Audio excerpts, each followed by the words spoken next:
ठीक है, तो आज का क्लास प्रॉपरली डेडिकेटेड होगा प्रेजेंटेशन पे, क्योंकि हमने स्टार्ट किया है खुद का प्रोजेक्ट बनाना। ठीक है, जिसमें हम असाइनमेंट 5 को फॉलो करेंगे, जिसमें जो है अभी 5.1 चल रहा है। तो 5.1 का टारगेट ये है कि हम डिस्कस करेंगे कि हम किस टॉपिक पे प्रोजेक्ट बनाने वाले हैं, प्लानिंग करेंगे, उसकी ब्रीफ डॉक्यूमेंटेशन बनेगी, प्रेजेंटेशन बनेगी, और आज हम वो प्रेजेंटेशन दिखाएंगे। ओके, सो जो लोग भी क्लास में नहीं आए हैं उन लोगों को पता होना चाहिए कि हम लोग क्या कर रहे हैं, इसलिए हम आज ये वीडियो डाल देंगे यूट्यूब पे, जिससे कि वो लोग देख लेंगे। सो चलो धनेश्वरी, तुम आज बताओ कि तुमने क्या सोचा है और किस तरीके से अब आगे बढ़ने वाली हो, एग्जैक्टली क्या टॉपिक है तुम्हारा। Start. Okay, thank you ma'am. तो टॉपिक मेरा डॉक्टर अपॉइंटमेंट सिस्टम है। मैंने सोचा है कि डॉक्टर अपॉइंटमेंट सिस्टम का मॉड्यूल बनाए, वेबसाइट बनाए, कि जिससे हम लोग ना किसी एक बड़ा हॉस्पिटल रहता है तो वहाँ पे हम लोग अपॉइंटमेंट लेने के लिए कभी कॉल करना पड़ता है, कभी खुद जाना पड़ता है, डॉक्टर अवेलेबल है कि नहीं देखना पड़ता है। तो इसके लिए ये सब सॉल्यूशन करने के लिए हमने एक वेबसाइट बनाने वाले हैं कि उसमें डॉक्टर अपॉइंटमेंट का पेज होगा, एक सिंगल पेज होगा जिसमें से हम सब कुछ कर सकते हैं कि डॉक्टर अवेलेबल है कि नहीं, डॉक्टर कौन से हैं, किस डिपार्टमेंट में जाना है हमको, ये सब हम लोगों को डॉक्टर अपॉइंटमेंट सिस्टम में करना है। तो next is project description. Project description क्या है कि हमें एक वेबसाइट बनानी है जिसमें हम लोग पाइथन और जांगो फ्रेमवर्क का यूज करेंगे और एसक्यूएलाइट डेटाबेस यूज करेंगे। और वेबसाइट जो है ना, वो online doctor appointment scheduling software allows patient to book और रीशेड्यूल अपॉइंटमेंट्स ऑनलाइन 24/7। अभी हम लोगों को जब मैन्युअली हम करते हैं ना, तो थोड़ा सा रिस्ट्रिक्शंस होता है टाइमिंग का, कि इस टाइम पे ही कॉल करो या फिर रिसेप्शन पे कोई है नहीं है, वो सब मैन्युअली बहुत रिस्ट्रिक्शंस आ जाते हैं। लेकिन 24/7 अगर ऑनलाइन है तो हम कभी भी बुक कर सकते हैं, कभी भी उसको रिशेड्यूल कर सकते हैं। तो ऐसे हमने किया है। The next target audience is healthcare providers such as doctors, dentists, therapists, everybody from healthcare department. Administrative staff इनके लिए ये बहुत important है, क्योंकि उनको और पेशेंट को जो हमें जाना होता है उनको ये ज़्यादा important होता है, क्योंकि जो जो कुछ भी वर्क है वो उन दोनों को ही करना पड़ता है। हेल्थ केयर के पास तो डायरेक्टली जाते हैं पेशेंट की उनका अपॉइंटमेंट कब है वो करके, उनको सिर्फ इतना पता चलता है कि हमारा अपॉइंटमेंट है, इतने सारे पेशेंट हमारे पास आने वाले हैं, ये सब डॉक्टर को पता चलता है। लेकिन ये जो सिस्टम है ना, वो सब ये स्टाफ और पेशेंट के बीच का ही मोस्टली होता है कि स्टाफ को मेंटेन करना पड़ता है कि कौन सा पेशेंट आ रहा है, कौन से टाइम पे आ रहा है नहीं आ रहा है, उनको कॉल करके फिर से एक बार कंफर्म करो। ये सब होता है हॉस्पिटल एडमिनिस्ट्रेटिव का स्टाफ। और पेशेंट का तो रहने दो, पेशेंट का तो होता ही है। फिर भी कीन फंक्शनैलिटी प्रोजेक्ट की ये है कि वो सब जो भी हम लोग शेड्यूलिंग या फिर अपॉइंटमेंट करते हैं वो सिर्फ एक सिंगल पेज में करना है। फिर हमें एक कैलेंडर भी प्रोवाइड करना है, जो कि एक सिंक्रोनाइजेशन होगा डॉक्टर और पेशेंट का जो अपना खुद का कैलेंडर होता है ना, उसके साथ सिंक्रोनाइजेशन करना पड़ता है। करेगा कि हमें रिमाइंडर्स भी आ जाएंगे, ऑटोमेटिक नोटिफिकेशन आ जाएंगे कि आपकी इस टाइम पे इस डॉक्टर के साथ अपॉइंटमेंट है। वर्क आवर सेटिंग, मतलब जब अगर डॉक्टर अवेलेबल नहीं होंगे तो वो बता देंगे कि इस टाइम पे डॉक्टर अवेलेबल नहीं है, तो हमें वो कर सकते हैं हम लोग ऐसे। और कैंसलिंग या रिशेड्यूलिंग भी हम लोग कर सकते हैं। एफिशिएंट आउटकम, एफिशिएंट शेड्यूलिंग, वही शेड्यूलिंग का ही हमें जिस टाइम पे करना है, डॉक्टर की अवेलेबिलिटी, हमारी अवेलेबिलिटी, हमारा टाइम, इस हिसाब से हम लोग शेड्यूल कर सकते हैं। और नोटिफिकेशन बार बार जाते रहेंगे, एक बार दो बार या फिर जाने के पहले एक बार। तो वो नो शो का जो होता है ना, कि कभी कभी हम लोग पेशेंट भूल जाता है कि अपॉइंटमेंट है या फिर कौन सा टाइम है उसको याद नहीं रहता है, तो नो शो हो जाता है, तो ये भी रिड्यूस हो जाता है। तो इससे भी पेशेंट का एक्सपीरियंस भी अच्छा होता है कि इस हॉस्पिटल की फैसिलिटी अच्छी है। डॉक्टर का तो बाद में आता है, लेकिन ये जो फैसिलिटी हम लोग देते हैं ना, उससे पेशेंट का एक्सपीरियंस भी अच्छा बनता है। स्टाफ फोकस कर सकते हैं बाकी चीज़ों के लिए। ये जो मैनुअल सिस्टम पे उनका ज़्यादा टाइम जाता था ना, तो उससे ज़्यादा वो सब सिस्टमेटिकली हो जाएगा, तो फिर वो अपनी दूसरी चीज़ों के लिए टाइम दे सकते हैं। और बेस्ट रिसोर्स एलोकेशन मतलब डॉक्टर का भी पता चलता है ना कि डॉक्टर को कब क्या करना है, अभी ओपीडी करनी है, अभी इन पेशेंट को देखना है, तो वो फिर रिसोर्स एलोकेशन करना इजी हो जाता है। बेनिफिट्स ऐड किए मैंने। पेशेंट को जब पता होता है कि हमारा टाइम स्लॉट इतना इतना इस 12 to 1 के बीच में हमें जानना है, तो फिर उनको पता है कि उनको ज़्यादा वेट नहीं करना पड़ेगा, कि उस टाइम पे हमारा नंबर आएगा, तो उस टाइम पे हमें डॉक्टर से मिल सकते हैं। इस हिसाब से बेटर मैनेजमेंट हो जाएगा, पेशेंट का भी हो जाएगा, हॉस्पिटल का भी हो जाएगा। और फिर स्टाफ को भी स्ट्रीमलाइन करने में आसानी हो जाएगी कि डॉक्टर के साथ स्ट्रीमलाइन करो, फिर स्टाफ के साथ स्ट्रीमलाइन करो, और कुछ है पेशेंट के साथ स्ट्रीमलाइन करो, वो भी हो जाएगा। फिर हम लोग का भी देखा है कि हमने कि नोटिफिकेशन जाता है या फिर अपना जो कैलेंडर है वो सिंक होता है, तो फिर पेशेंट का कैंसिलेशन या फिर नो शो भी रिड्यूस हो जाता है। और एडमिनिस्ट्रेटिव वर्क तो फिर वो सब उनका जो स्टाफ है उनको भी अच्छा होता है कि सब लोग अपने दूसरे क्रिटिकल टास्क जो होते हैं या फिर दूसरे कुछ काम होते हैं उसमें अपनी एनर्जी इन्वेस्ट कर सकते हैं, लाकि इस मैनुअल सिस्टम के। इसलिए ये जो वेबसाइट है वो बनाना अच्छा है, और हम लोग एक काफ़ी अच्छा सॉल्यूशन दे सकते हैं इस मैनुअल सिस्टम को ऑटोमेटिक करने के लिए। Thank you. Okay, very good very good, बहुत अच्छा प्रेजेंटेशन था एंड बहुत अच्छे से तुमने बोला। यही आउटकम मैं चाहती थी सारे स्टूडेंट्स से। और जिस तरीके से तुमने यहाँ बोला है, जब भी इंटरव्यू में तुमसे पूछा जाए कि तुम्हारे प्रोजेक्ट्स के बारे में, तब तुम इस तरीके से बताओगी, इससे थोड़ा कम बताओगी, मतलब कि यस। क्योंकि टाइम उतना ज़्यादा रहेगा नहीं, तो 3 मिनट में मैनेज करने का ट्राई करना, ठीक है। यस। और बहुत अच्छे से बोला, प्रेजेंटेशन बहुत अच्छी थी तुम्हारी, I am impress with that. Then start 5.2, okay. 5.2 start करो, उसकी जो भी डिटेल्स है, बैकएंड वगैरह जो भी बनाना है वो स्टार्ट करो। एक नया प्रोजेक्ट बनाओ, उसको गिटहब पे डालो।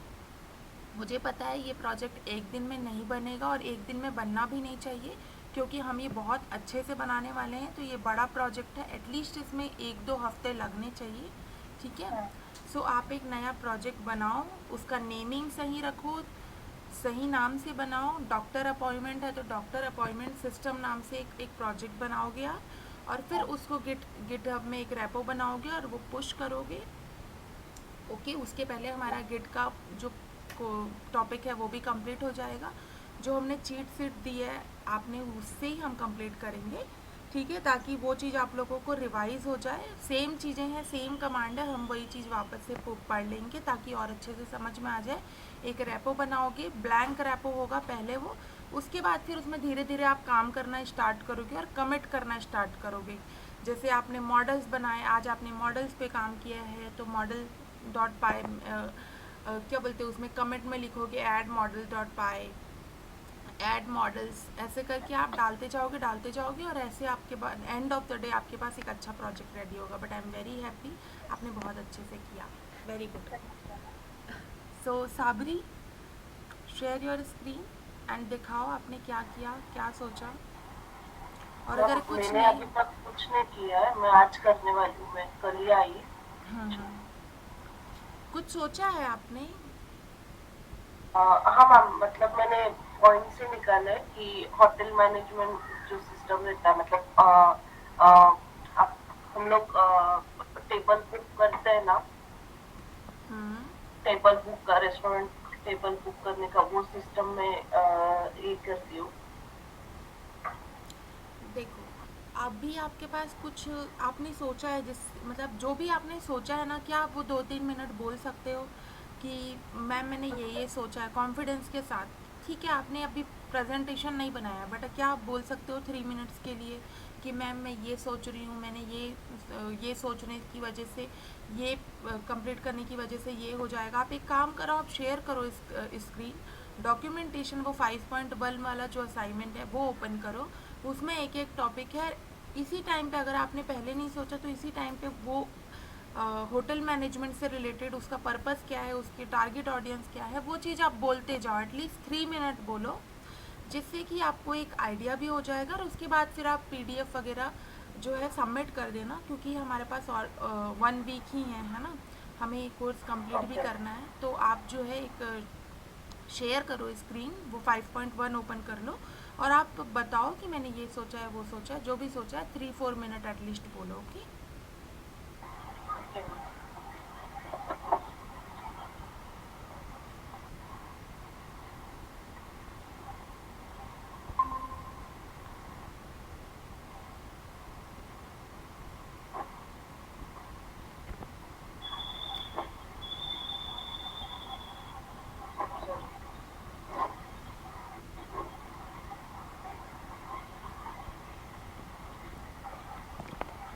और ये करने से ना हमारी कम्युनिकेशन स्किल्स बहुत बढ़ जाएगी, अगर हम ये अच्छे से करेंगे तो, है ना। जिस तरीके से हम बताएंगे यहाँ पे उसी तरीके से हम कहीं और बताएंगे। जहाँ पे बोलने में गलती होगी वो चीज़ मैं आप लोगों को बताऊंगी। तो इस चीज़ को थोड़ा सा सीरियसली लेना चाहिए था सब लोगों को, जिससे कि सभी का बेनिफिट होता। बट जिसने भी किया है उसको काफ़ी बेनिफिट होगा in future, I am sure. यही है ना मैम?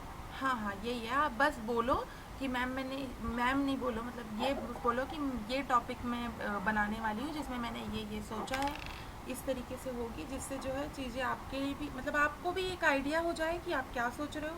यस हम साथ में डिस्कस भी कर लें अगर कुछ ऐड ऑन होगा तो। और सारे लोग, प्राजक्ता तुम भी, धनेश्वरी तुम भी, जो है खुद कोई एडवाइस देना है तो वो भी आप दे सकते हो इसके प्रोजेक्ट के रिलेटेड, क्योंकि इसका प्रेजेंटेशन अभी रेडी नहीं हुआ है ना।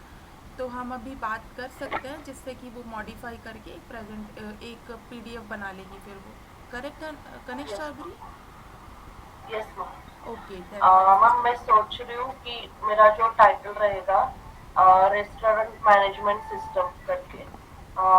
और मतलब उसमें क्या रहेगा कि जो भी हम लोग रेस्टोरेंट में जाते हैं तो वहाँ पे हाँ, टेबल बुक करना रहता है, या हम लोग जाते तभी टाइम पे मतलब ज्यादा लोग रहते तो हम लोग को वेटिंग करना पड़ता है। तो वो प्रॉपरली अगर उधर वहाँ वेट ना करे तो इसके लिए हम लोग ऐसा सिस्टम देखते कि हम लोग को वेट ना करना पड़े, जाके तुरंत ही सब लोग को वहाँ पे मिलना चाहिए। और टारगेट ऑडियंस में उसमें यही हम लोग की जैंगो फ्रेमवर्क के मतलब वेब पेज बनाने के लिए यूज करेंगे। मतलब नहीं मैम, ये पॉइंट नहीं अभी तक मैंने इसमें पढ़ा है, मैं 2 दिन से नहीं थी।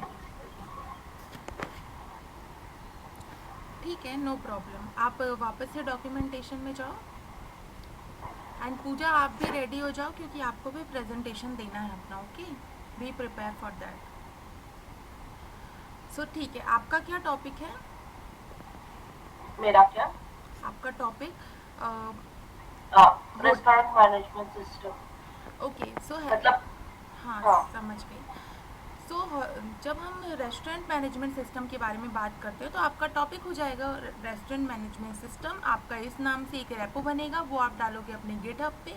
ठीक है, इसका प्रोजेक्ट डिस्क्रिप्शन ये है कि जो हमारे कस्टमर है, जो हमारे होटल पे खाने आ रहे हैं, उनकी जो वेटिंग टाइम है, उनका जो टाइम है वो हमको रिड्यूस करना है, उनका जो एक्सपीरियंस है वो हमें इन्हेंस करना है। That's the reason. इसके लिए हम एक अच्छा सा रेस्टोरेंट मैनेजमेंट सिस्टम बना सकते हैं।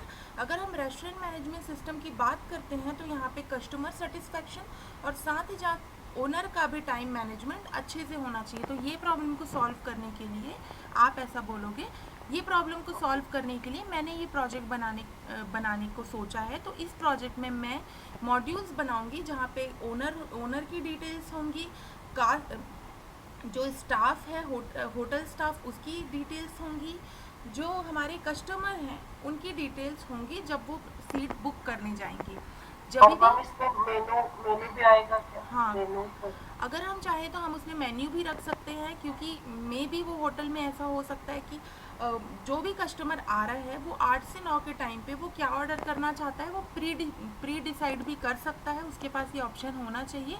और अगर ये Yes. ऑप्शन अगर वो ये ऑप्शन नहीं यूज़ करता है तो वो सिर्फ बुक सीट्स के ऑप्शन को यूज़ कर सकता है।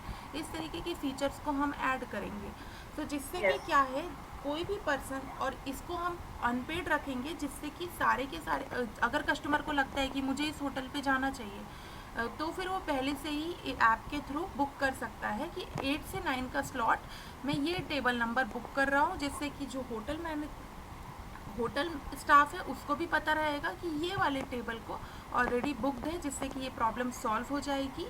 और हम उनसे एक बार कॉल करके कंफर्म कर लेंगे कि आप आ रहे हो या नहीं। हाफ एन आवर के पहले हम उनसे पूछ सकते हैं कि आप आ रहे हो कि नहीं। अगर वो आ रहे हैं तो उनका जो फूड प्रिपरेशन टाइमिंग है, अगर वो उन्होंने ऑलरेडी बुक कर दिया है कि मुझे ये खाना ऑर्डर करना है, तो वो चीज़ें प्रिपेयर होती रहेंगी। जब वो आएंगे तो उन्हें खाना मिल जाएगा जिस तरीके से उनकी प्रेफरेंस होगी उस तरीके से, ठीक है। तो इसमें की फंक्शनैलिटी की बात करेंगे तो वो क्या हो जाएगा कि वो खाना ऑर्डर कर सकते हैं, फूड ऑर्डर कर सकते हैं, वो टाइम में वो अपना टेबल बुक कर सकते हैं, जिससे कि स्टाफ को भी इंफॉर्मेशन रहेगी। ये सब जो की फीचर्स हैं ये हम इसमें डालेंगे, जिससे कि टाइम रिडंडेंसी कम हो जाएंगी, है ना। टाइम कम Yes. लगेगा, जो टाइम वेस्ट होता है, जो भीड़ होती है, वो कस्टमर को फेस नहीं करना पड़ेगा कि वो किसी होटल पे गया, अपने फेवरेट होटल पे गया है, वहाँ पे वो देख रहा है कि बहुत ज़्यादा वेटिंग टाइम है।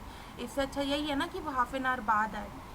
सो ये सब चीज़ें आप इसमें कवर करोगी। एक्सपेक्टेड आउटपुट क्या होगा, तो एक्सपेक्टेड आउटकम इसका क्या होगा अगर हम ये अच्छे से कर पाते हैं। तो 1 मिनट रुकना ना।